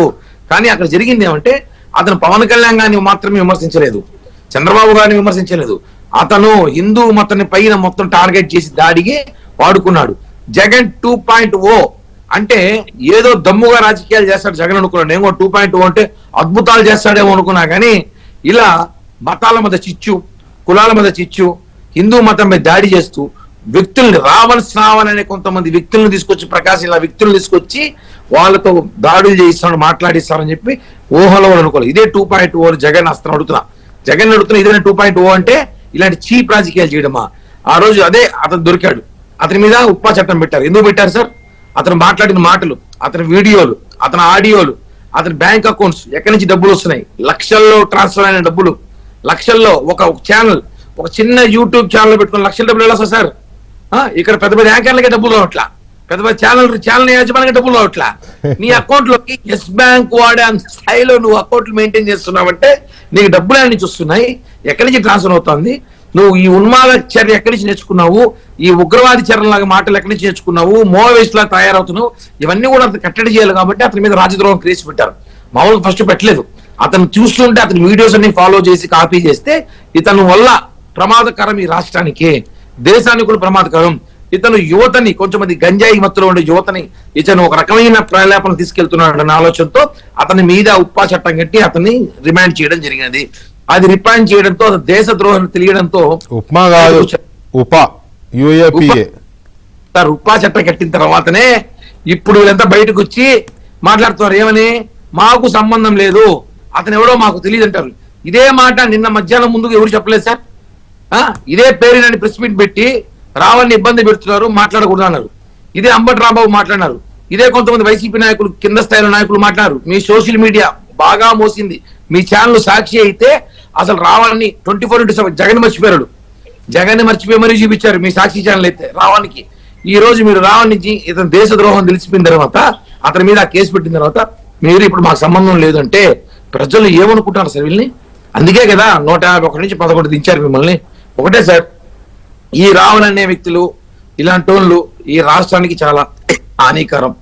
చాలా సీరియస్ గానే ప్రభుత్వం స్పందించింది. చంద్రబాబు కూడా ఈరోజు మాట్లాడుతూ చంద్రబాబు గారు కూడా రాష్ట్రంలో అలజడి సృష్టించిన ప్రయత్నిస్తారు, కుల మత విద్వేషాలు చేయాలనుకుంటున్నారు. ఇవన్నీ కుదరదు. ఇక్కడ ఉండేది కూటమి, మేము కలిసే ఉంటాం, రాష్ట్ర అభివృద్ధి చేసి చూపిస్తాం. రైట్. నిజానికి ఇది UAPA unlawful activities prevention act పెట్టేంత క్రైమ్ ఇందులో ఉందా, కావాలని పగ సాధిస్తున్నారని కొంతమంది మాట్లాడుతున్నారు కదా. నిజంగానే UAPA పెట్టేంత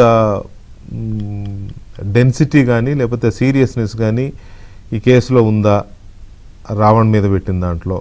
అతనితో పాటు ఇది ఇంకా ఎంతమందికి చుట్టుకునే అవకాశం ఉంది? వివిధ రూపాల్లో ఉన్న కొంతమంది వ్యక్తులు, అది జర్నలిస్టుల రూపంలో కానీ లేకపోతే యూట్యూబర్ల రూపంలో కానీ, లాయర్ల రూపంలోనో లేకపోతే పొలిటీషియన్ల రూపంలోనో ఉన్న వాళ్ళకి ఎంతమందికి చుట్టుకునే అవకాశం ఉంది? రావణ్ ఇంకా రావణ్ అంటే అతని పేరు జోసెఫ్ రావణ్. ఎంతమందికి ఇతను ఎంతమంది పేర్లు చెప్పాడు ఇతను? పోలీసుల దగ్గర ఇంకేం రికార్డ్స్ ఉన్నాయి? ఇది NIAకి వెళ్ళింది అనేది ఎంతవరకు కరెక్టు? NIA టేకప్ చేస్తే ఎలాంటి పరిస్థితి ఉండే? పట్టాభి గారు, ఇది UAPA చట్టాన్ని అట్రాక్ట్ చేసేంత డెప్త్ ఉందా ఇందులో అని? ఇది అనవసరంగా పెట్టారు, ఉపా చట్టం పెట్టే అంత ఉందా అని రకరకాలుగా మాట్లాడుతున్న వాళ్ళు ఉన్నారు కదా. అంత సీరియస్నెస్ ఇందులో ఉందా అనేది ఒక పాయింట్. తర్వాత ఉపా అంటే చాలా పెద్ద నేషనల్ లెవెల్లో ఉంటుంది కదా. NIA టేకప్ చేస్తోంది ఈ కేసు అనేది కూడా ఒక ప్రచారం జరుగుతోంది. ఆ మేరకు కొంత ఇది కూడా ఉంది. దీంట్లో ఉన్న సెక్షన్స్ కొన్ని చూసినా లేకపోతే వస్తున్న ఆరోపణలు చూసినా కూడా అలాగే కనపడుతున్నాయి. సో ఈ రెండింటికి సంబంధించి మీరేమైనా చెప్తారా?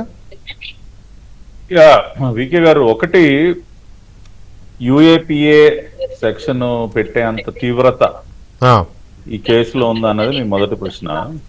ఇప్పుడు unlawful activities prevention act UAPA ఖచ్చితంగా ఈ యాక్ట్ ప్రయోగించాల్సినటువంటి అవసరం ఏర్పడింది కాబట్టి ఈ చట్టాన్ని ఉపయోగించడం జరిగింది.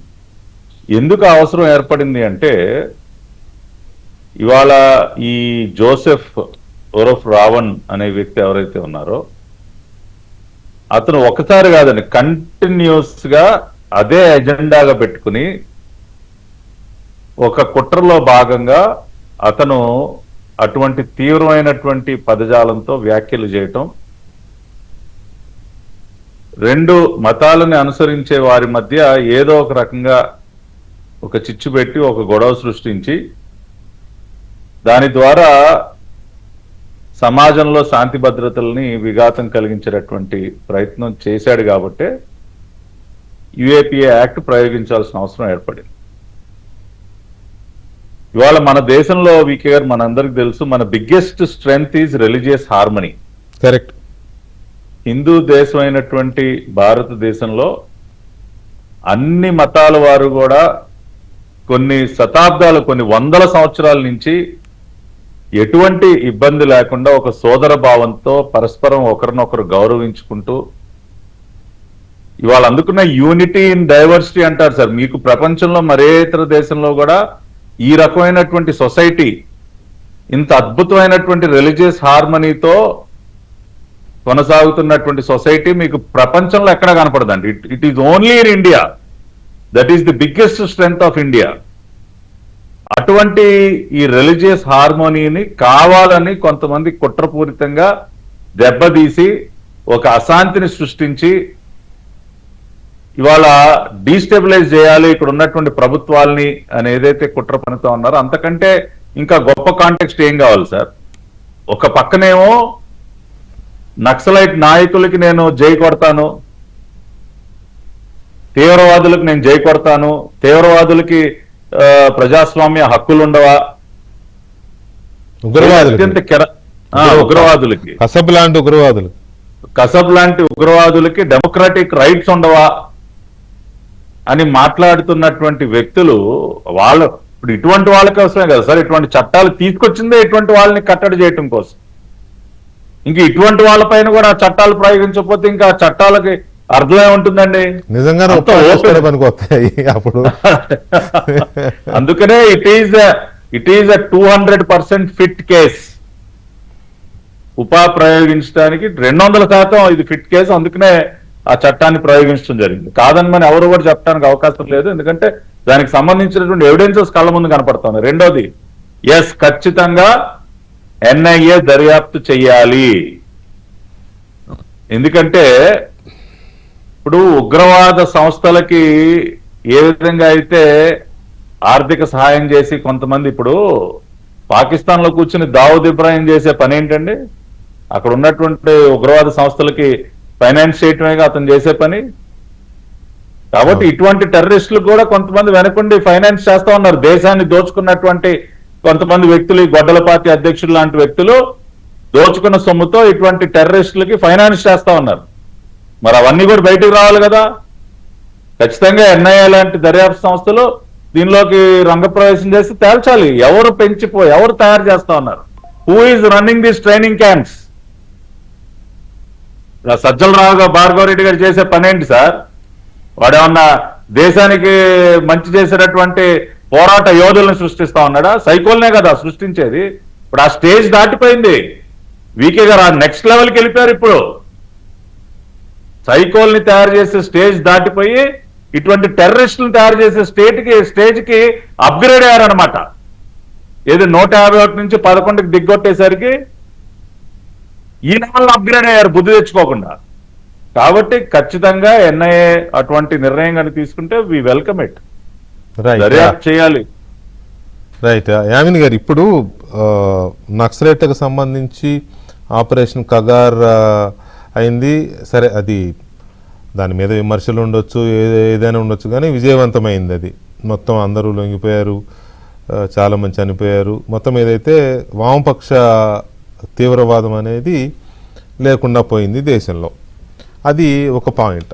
ఇప్పుడు కేంద్రం కానీ లేకపోతే కేంద్ర దర్యాప్తు సంస్థలు కానీ కేంద్ర హోంశాఖ కానీ అర్బన్ నక్సల్స్ అనే పదం కూడా వాడుతుంది. అర్బన్ నక్సల్స్ను కూడా మేము చర్యలు తీసుకుంటాము, వాళ్ళని ఐడెంటిఫై చేస్తున్నామని చెప్తున్నారు.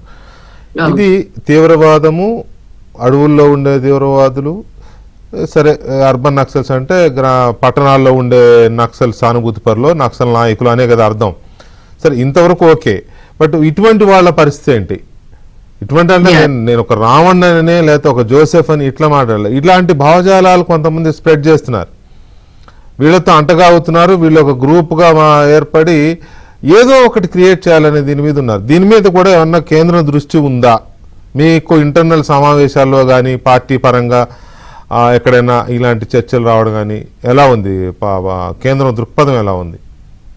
2014లో నరేంద్ర మోదీ గారు ప్రధానమంత్రి అయిన తర్వాత నుంచి ఈ రోజు వరకు కూడా మన భారతదేశంలోనే కాదు, వివిధ దేశాల్లో, అలాగంటే వేరే దేశాల్లో కానివ్వండి, యునైటెడ్ నేషన్స్ వల్ల ప్లాట్ఫామ్స్ పైన కానివ్వండి, ఎక్కడికి వెళ్ళినా ఒకటే ఒక పాయింట్ చాలా స్ట్రాంగ్, అంటే అన్నిటితో పాటు డెవలప్మెంట్ తో పాటు ఒక పాయింట్ మటుకు చాలా స్ట్రాంగ్ గా చెప్తూనే వచ్చారు. అదేంటంటే నేషనల్ ఇంటిగ్రిటీకి కానీ లేదంటే మన దేశ భద్రతకి సంబంధించినటువంటి విషయంలో మేము జీరో టాలరెన్స్ చూపిస్తాము అని, అంటే అబ్సల్యూట్ టాలరెన్స్ అసలు మేము చూపించము అని చెప్పని ప్రతిసారి స్పష్టంగా చెప్పడం జరిగింది. అందుకే మొన్న 2026 మార్చ్ 31కి అమిత్ షా గారు ఆయన డిక్లేర్ కూడా చేశారు భారత్ ని నక్సల్స్ ముక్త్ భారత్ లాగా. దానికోసం మీరే చెప్పారు, ఆపరేషన్ కరగ్ అనుకోండి, ఆపరేషన్ సమాధాన్ అనుకోండి, ఇంకా రకరకాలుగా చేసి అడవుల్లో ఏదైతే ఏ ప్రజల కోసం అయితే మేము పనిచేస్తున్నాము, వాళ్ళ కోసం ఆలోచిస్తున్నాము అని చెప్పిన ఆ పేరుతోటి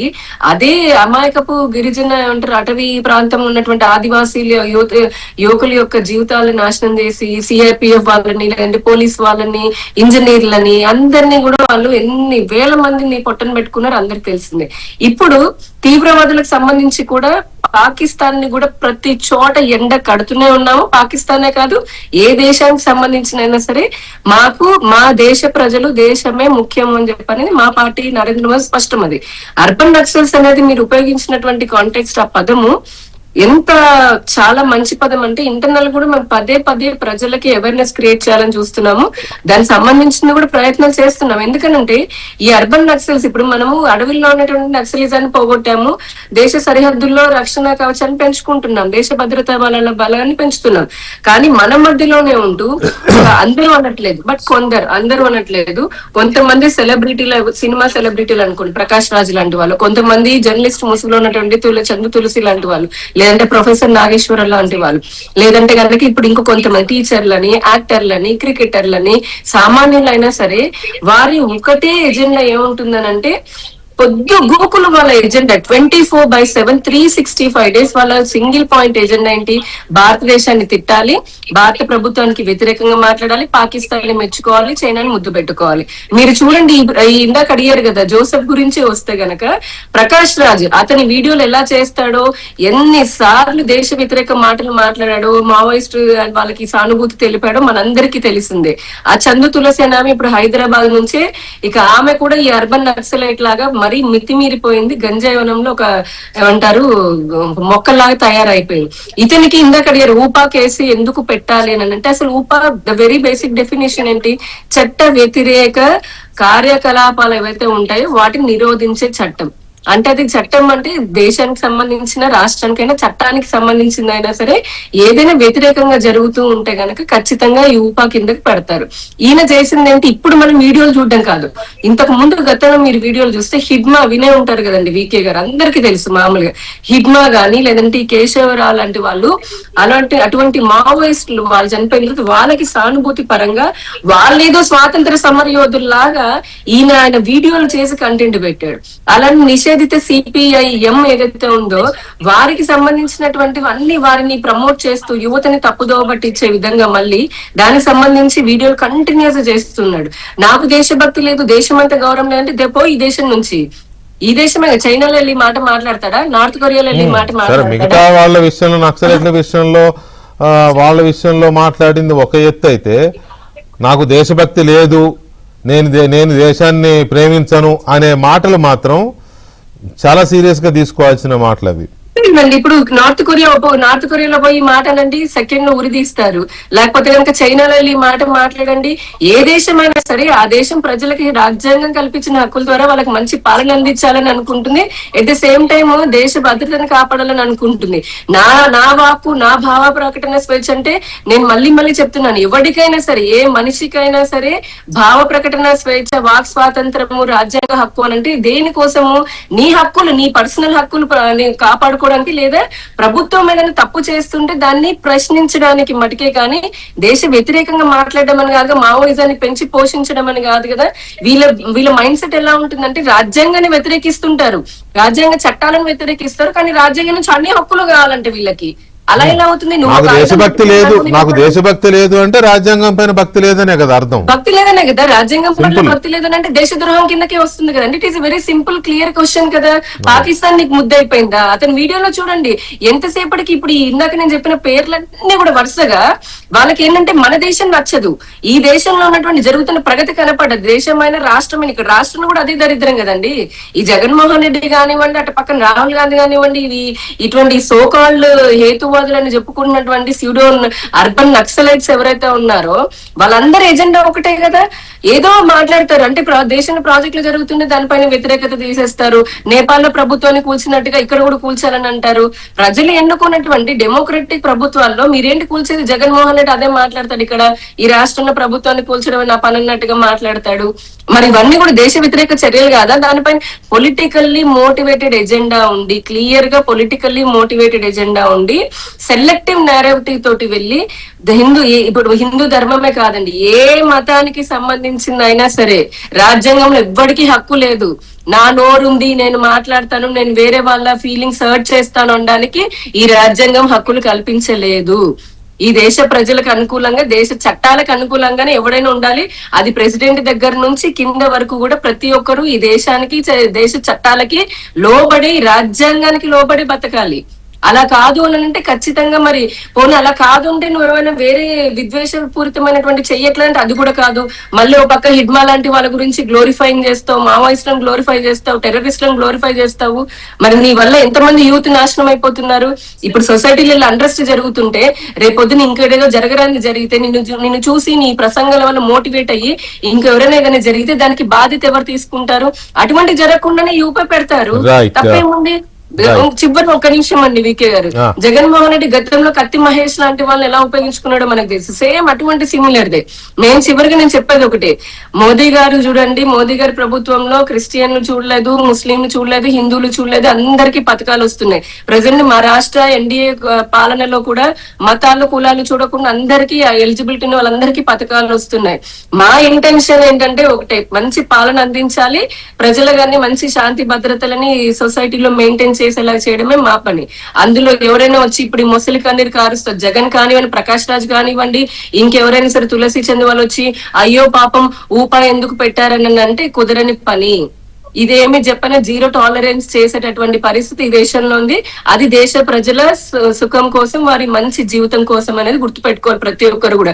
సోషల్ మీడియాలో ఏబిఎన్ సాక్షిగా ఏబిఎన్ ద్వారా చెప్తున్నాను, భావ ప్రకటన పేరుతో, వాక్ స్వాతంత్రం పేరుతో రాష్ట్రానికి కానీ దేశానికి కానీ వ్యతిరేకంగా, చట్టాలకు వ్యతిరేకంగా మాట్లాడేటప్పుడు యూట్యూబర్లు వీడియోలు చేసేటప్పుడు తస్మాత్ జాగ్రత్త. చివరికి ఇలాంటి ఊపా లాంటివి ఏమైనా వస్తే మిమ్మల్ని ఎవడు కాపాడేవాడు లేడు. మీ దుర్దరకు మీరే అనుభవించాలి, పర్యవసనాలను కూడా తెలుసుకోండి.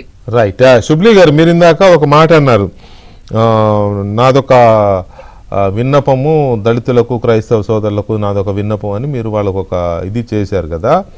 ఇక్కడ దళిత యువకుల్ని కానీ క్రైస్తవ యువకుల్ని కానీ ఇలా రెచ్చగొట్టి ఉసిగొల్పి ఒక పర్పస్ కోసం వాళ్ళని ఇది చేసుకొని ఒక దశకు వచ్చిన తర్వాత వాళ్ళు కేసుల్లోనూ అక్కడో ఇక్కడో ఇరుక్కొని ఇదైన తర్వాత వైఎస్ఆర్ కాంగ్రెస్ పార్టీ అట్లా వదిలేస్తుంది చూస్తున్నాం కదా. ఇప్పుడు అదే వాళ్ళ సన్నిహితుల దగ్గర అయితే వాళ్ళ లాయర్ గారు ఎవరో ఒక ఆయన ఉంటాడు, ఎప్పుడు ఆస్థాన లాయర్, ఆయన కనపడతాడు. కానీ ఇక్కడ ఎక్కడ మరి వీళ్ళ దగ్గర మాత్రం ఆయన కనపడడు.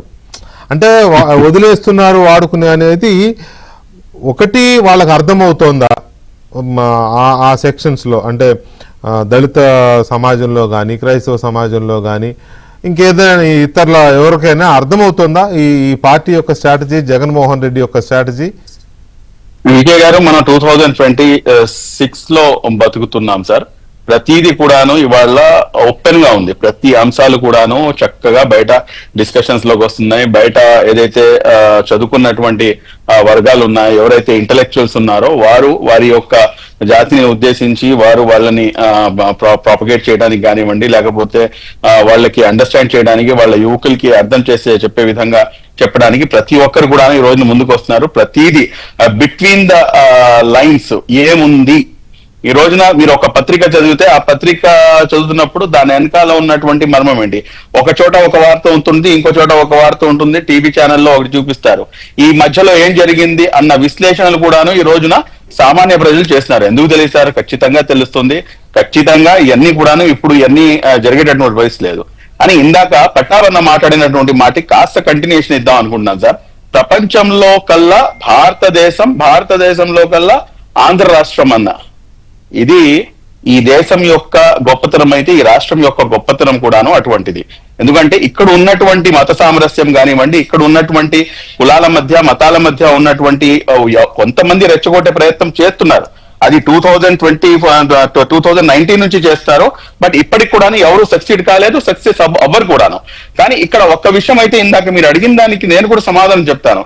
నన్ను కొంచెం దాంట్లో ఈ అంశం గురించి శుబ్లీ గారు మాట్లాడితే బాగుంటుందా లేదా అని చెప్పి అనుకున్నారేమో, నన్ను కొంచెం ఇచ్చేసారు. నేనైతే ఈ అంశంపై ఖచ్చితంగా చెప్తాను సార్.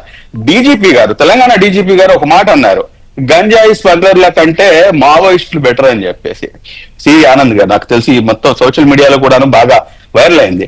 నేనైతే ఏమంటానంటే మతాల మధ్య చిచ్చు రేపే వారు ఉగ్రవాదుల కన్నా డేంజర్ అని. ఆ ఉగ్రవాదం వాడు ఏమైనా చేస్తే కనుక అది ఎక్కడో చోట ఒక ఇన్సిడెంట్ జరిగింది, లేకపోతే ఇంకో ఇన్సిడెంట్ జరిగింది. కానీ మతాల మధ్య చిచ్చు పెట్టడం వల్ల ఏమవుతుంది అనేది చాలా స్పష్టంగా ఇటువంటి మతాల మధ్య చిచ్చు పెట్టే వాళ్ళపై ఖచ్చితంగా యుఏపీఏ చట్టాన్ని అమలు చేయాలి.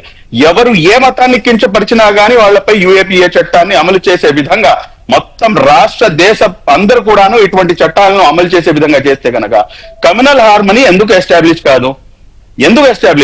ఎవరు నీ మతం మీ గొప్పది, నేను బయటకు వస్తే నేను భారతీయుణ్ణి, ఈ విధంగా ఉండటానికి రోగం ఏంటి?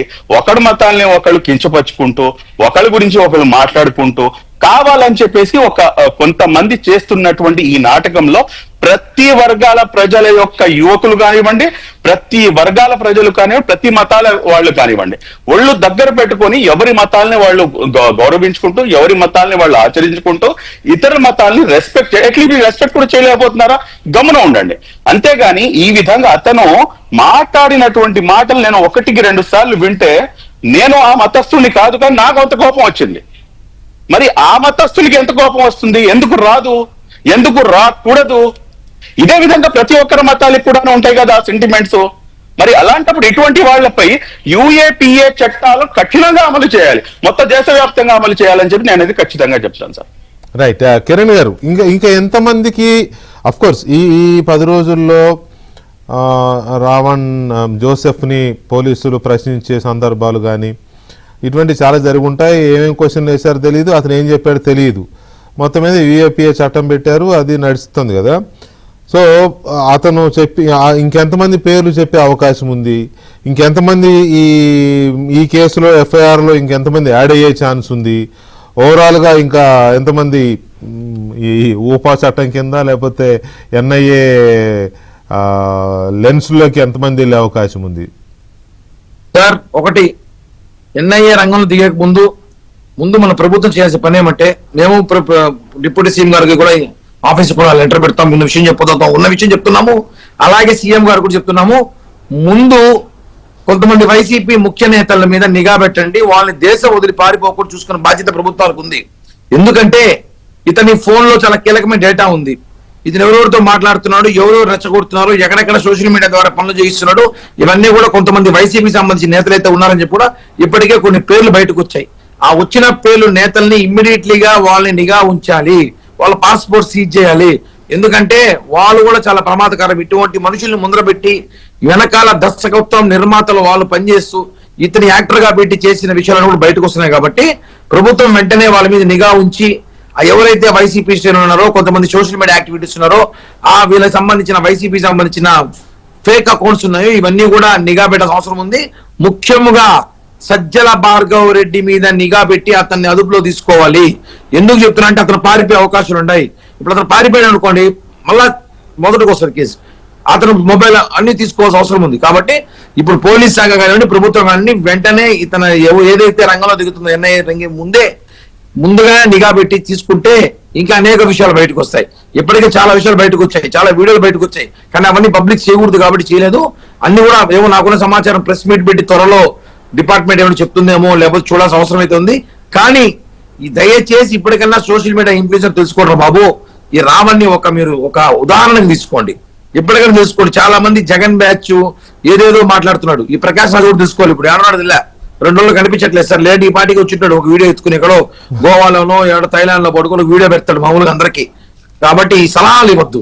చూడు మీ మిత్రుడి పరిస్థితి ఎలా ఉందో, దేశానికి దేవునితో పెట్టుకుంటే, హిందూ మతంతో పెట్టుకుంటే ఎలా ఉంటుందో ఒకసారి ఎగ్జాంపుల్ చూసావు. కాబట్టి దయచేసి హిందూ మతంతో ఆడుకునేటప్పుడు, సనాతన ధర్మం కించపరిచి మాట్లాడేటప్పుడు, మా కూటమి గవర్నమెంట్ లో మా డిప్యూటీ సీఎం ని, మా సీఎం ని మాట్లాడేటప్పుడు కొంచెం చూసి ఆలోచించి మాట్లాడితే మంచిదని కూడా కొంతమంది వైసీపీ ఇన్ఫ్లుయెన్సర్ కూడా మీ ద్వారా తెలియజేస్తున్నారు సార్. మీరు వికే గారు ఒక్క చిన్నది తీసుకుంటే ఒక్క నిమిషం. కిరణ్ గారు, పట్టాభి గారు, మీరు ఇద్దరు సజ్జల భార్గవ రెడ్డి అని చెప్తున్నారు. దీంట్లో సజ్జల భార్గవ రెడ్డికి సంబంధం ఏంటి? వైసీపీ సోషల్ మీడియా మొత్తం నడిపేది అతనే కదా సార్. సోషల్ మీడియా అంతా కూడా పేమెంట్లు ఇచ్చి ఫేక్ అకౌంట్లు క్రియేట్ చేసి బెంగళూరులో ఒక 300 మంది, హైదరాబాద్ లో ఒక 1000 మంది, చెన్నైలో ఒక 1000 మందిని పెట్టి నడుపుతున్నారు ఆఫీసులు తీసుకునే. గతంలో చాలాసార్లు చెప్పాం.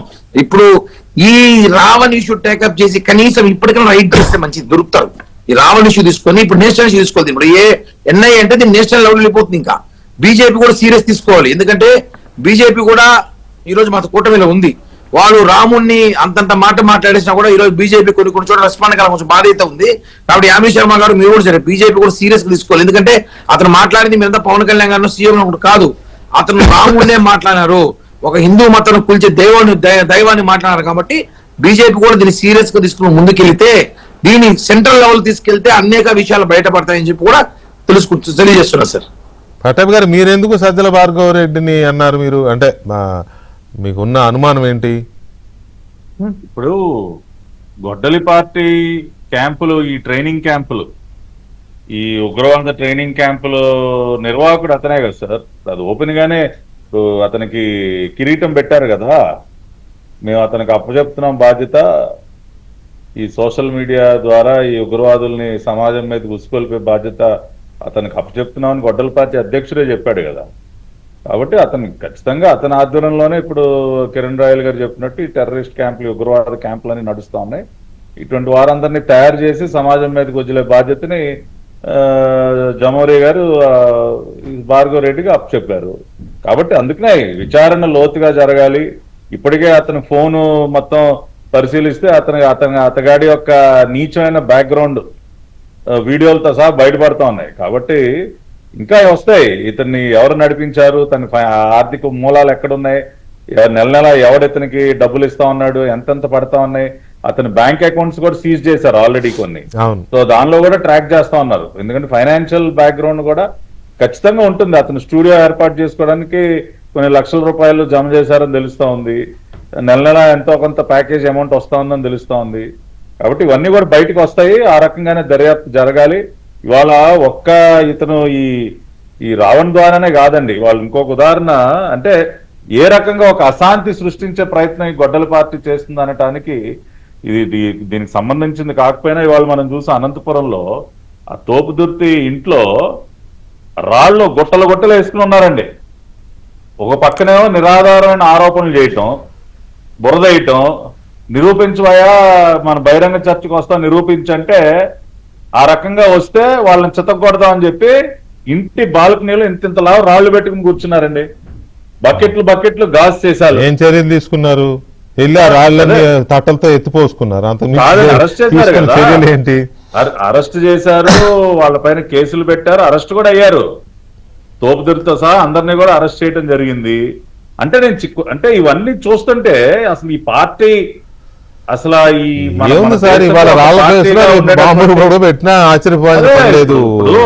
అందుకనే కదా ఈ గొడ్డలి పార్టీ నెవర్ అగైన్. అసలు ఈ పార్టీకి ఈ ప్రజాస్వామ్యంలో స్థానం ఉండకూడదు. పొద్దున్న లెగిస్తే ఎక్కడ గొడవలు సృష్టించుదాం, ఎవరిపైన దాడి చేద్దాం, ఎవరి తలలు పగలగొడదాం, ఏ హింస ప్రేరేపిద్దాం అన్న ఆలోచన తప్పితే నిర్మాణాత్మకంగా ఒక ప్రతిపక్ష పాత్ర ఏ రకంగా పోషించుదాం, ఒక మంచి ఇది ప్రజల పక్షాన్ని ఏ రకంగా నిలబడదాం అన్న ఆలోచనే లేదు. రైట్, యామిని గారు చెప్పండి, ఏదో చెప్తున్నారు. ఇతనికి ఇంతకు ముందు వీళ్ళని అడిగారు కదా ఎందుకు వైసీపీ సపోర్ట్ అంటే, నేను మొన్న 2 days 3 days బ్యాక్ సేమ్ దీనిపైన పవన్ కళ్యాణ్ గారిని ఎందుకు ఇలా అన్నారని, అలానే సనాతన ధర్మాన్ని ఎందుకు అన్నారని చెప్పని వీడియో చేసి పెడితే నా సోషల్ మీడియాలో కింద కొన్ని ట్విట్టర్ లో సహా కామెంట్ చేసి నన్ను తిడుతూ ఉన్నటువంటి వాళ్ళు ఎవరో తెలుసా? జగన్మోహన్ రెడ్డి బొమ్మ పెట్టుకున్నటువంటి వాళ్ళు, డిపి పెట్టుకున్నటువంటి వాళ్ళు, కొంతమంది అలా ఉన్నటువంటి వాళ్ళు. అసలు ఇక్కడ నిజంగానే వైసీపీకి వీళ్ళకి ఏమీ లేకపోతే గనక మేమేదో అతన్ని జోసెఫ్ ని అడుగుతుంటే వీళ్ళందరూ ఎందుకు వస్తున్నారు వైసీపీ వాళ్ళు అక్కడ తెలియట్లేదు. అంటే ఒక నాకు జరిగినటువంటి ఉదాహరణది. రెండవది ఆ జోసెఫ్ కి సంబంధించి నిజంగానే చాలా అశ్లీలమైనటువంటి వీడియోలు వస్తున్నాయి. ఎంతో మంది యువతులతో అతను ఉన్నట్టుగా కనిపిస్తోంది. పోలీసులు ఈ యాంగిల్లో కూడా ఎంతమంది మరి మహిళలను అతను ఏంది మభ్య పెడుతున్నాడో తెలియదు కానీ దీనిపైన కూడా చర్య తీసుకోవాలి. మూడోది వచ్చేటప్పటికి ఇటువంటి ఎవరైతే ఉన్నారో అంటే వైసీపీ కొమ్ము కాస్తున్నటువంటి ఈ బ్యాచ్ ఏదైతే ఉందో వాళ్ళ పైన తీసుకున్నటువంటి చర్యలు మేము స్వాగతిస్తున్నాము. ఇందా కిరణ్ రాయల్ గారు అన్నారు బీజేపీ పట్టించుకోవాలని. నాతో సహా ఒక అధికార ప్రతినిధి లాగా మేమందరం చాలా మంది బీజేపీ వాళ్ళు పోలీస్ స్టేషన్ లో కేసులు పెట్టడమే కాకుండా ఇంటెలిజెన్స్ వాళ్ళు నాకు ఫోన్ చేశారు మొన్న వీడియో చేసిన తర్వాత, ఏంటి దీనిపైన ఏం చెప్పాలనుకుంటున్నారు, మీ బీజేపీ ఇదేంటి ఏమనుకుంటుంది అని చెప్పని. మేము ఇవ్వాల్సిన ఫీడ్బ్యాక్ కూడా మేము దీని ద్వారా పైకి పంపించాము ఢిల్లీ అంటే కేంద్ర ప్రభుత్వానికి. అసలు ఎందుకు అతనికి ఉన్నటువంటి లింక్స్ వాటిల పైన కూడా ఇప్పటి వరకు వస్తున్నటువంటివి కూడా మేము చేరవేయడం కూడా జరిగింది. ఐఎమ్ షూర్ ఇతననే కాదు, ఒక ఇండివిజువల్ ని టార్గెట్ చేయడం అని కాదు, ఇట్లాంటి ఇండివిజువల్స్ ఎవరైనా సరే ఇందాక నేను చెప్పినట్టుగా అటు కేంద్ర ప్రభుత్వం అయినా ఇటు రాష్ట్రంలో ఎన్డీఏ ప్రభుత్వం అయినా తప్పకుండా చర్యలు తీసుకుంటారు. రైట్. వికే గారు జస్ట్ 1 సెకండ్ అండి. చెప్పండి. సోషల్ మీడియా అని చెప్పారు ఇందాక సోదరిమణి. అసలు సోషల్ మీడియాలో ఎవడైనా ఇష్టం వచ్చినట్టుగా కామెంట్ చేయాలంటే కనుక ఆంధ్ర రాష్ట్రంలో వాడికి ప్యాంట్ తడిసిపోయే విధంగా చేయాలండి. మొన్న ఆంధ్ర రాష్ట్రంలోనే కాదు మొత్తం దేశంలో చేయాలి, అనుమానం లేదు.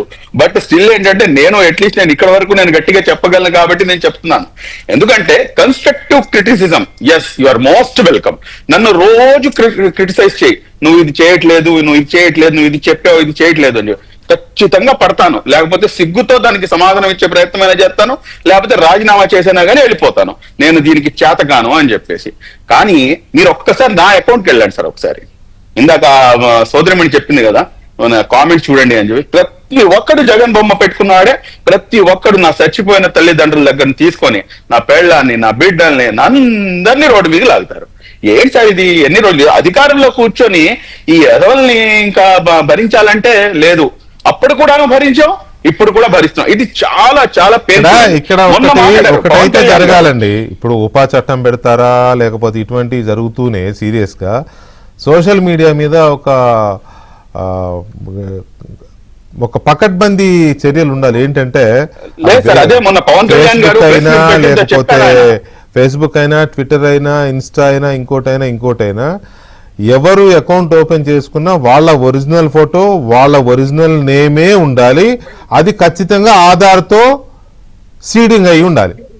అలా అయితేనే ఫేస్బుక్లో అకౌంట్ ఇచ్చేలాగా ఆ ఎక్స్ వాళ్ళని కానీ, లేకపోతే ఫేస్బుక్ వాళ్ళ మెటా సంస్థను కానీ వీళ్ళందరినీ మన ప్రభుత్వాలు, కేంద్ర ప్రభుత్వం ఆ మేరకు చర్యలు తీసుకోవాలి. లేకపోతే ఇది ఎవరో ఏదో పేరు పెడతారు, ఏదో బొమ్మ పెడతారు, వాళ్ళు ఎవరో తెలియదు, ఎవడు తిడుతున్నాడో తెలియదు, ఎవడు ఎందుకు పొగుడుతున్నాడో తెలియదు, పొగిడేవాడిని నమ్మేలా లేదు. తెలుగుదేశం బొమ్మ పెట్టుకుంటాడు, చంద్రబాబు నాయుడుని తిడతాడు, జగన్మోహన్ రెడ్డి బొమ్మ పెట్టుకుంటాడు, వైసీపీని తిడతాడు. ఇది అన్ని పక్కల ఉంది. కాబట్టి డెఫినెట్ గా ఎవరిదైతే అకౌంట్ ఉందో అతనిదే బొమ్మ ఉండాలి, ఫోటో, అతనిదే ఒరిజినల్ నేమ్ ఉండాలి, ఆధార్ కార్డుతో సీడింగ్ అయి ఉండాలి, సింక్ అయి ఉండాలి. ఇలా చేయకపోతే ఈ ఆగడాలను ఆపడం కష్టం. ఎందుకంటే ఈ దౌర్భాగ్యం, ఈ దరిద్రం ఈ ప్రపంచంలో మన దగ్గర తప్ప ఎక్కడా లేదు, మన దేశంలో తప్ప ఇంకెక్కడా లేదు. కాబట్టి మన దేశంలోనే ఈ చర్యలు తీసుకోవాల్సిన అవసరం